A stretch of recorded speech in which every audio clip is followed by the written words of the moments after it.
Hello, I would like to talk about the Cask of Amontillado. It's a story written by Edgar Allan Poe. In this story, we follow our narrator and main character, who is named Montessor. Um, in the start of the story, our narrator tells about his his relationship to his so-called friend Fortunato, who he believes, the narrator believes, that Fortunato has insulted him, and therefore he plans to take his revenge. He wants vengeance upon this insult. So at a party later on, a masquerade, I believe this is set in some kind of Renaissance period in Italy.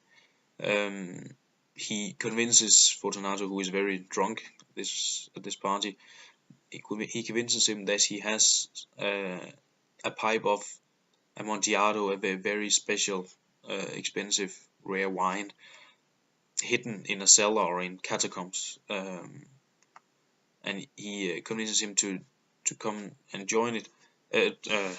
Come to try it, and in fact he says that he in his effort to convince, he says that otherwise he would just invite all to take another one they know called Lucchesi, to try this special wine, and of course that's awakes something in the very drunk Fortunato, and he wants to try it just for himself. So it is in these catacombs that our narrator means to take his revenge upon Fortunato. And when they go down into these catacombs, the narrator, in fact, keeps pouring wine and alcohol onto Fortunato, and he gets even more drunk. And then they get to the end of the catacombs, where the narrator tells Fortunato that he has the wine in this room, and then Fortunato enters the room, and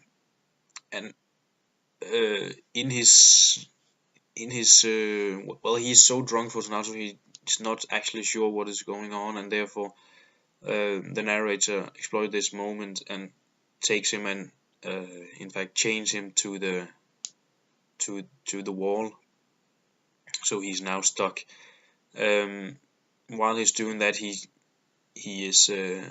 our narrator is building up with stone and mortar. He's closing the room so that he will never get out, Fortunato.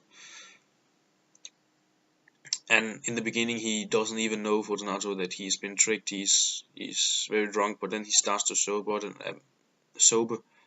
up, and then tries to cry for help, but there's no one responding, and Montessor just replies on these screams and just make fun of him.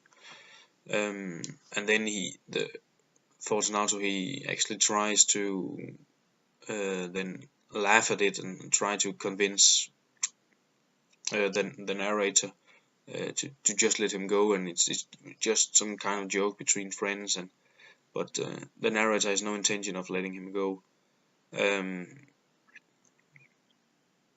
So the narrator gets his revenge, and also in the last part of in the end of the story, he also says that he believes that Fortunato is still down there. He builds the wall at the entrance and then leaves, and Fortunato is still stuck in there.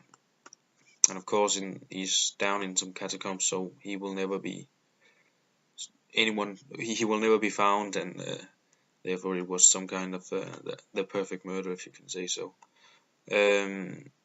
So he gets his revenge, and yeah, I think that was kind of it.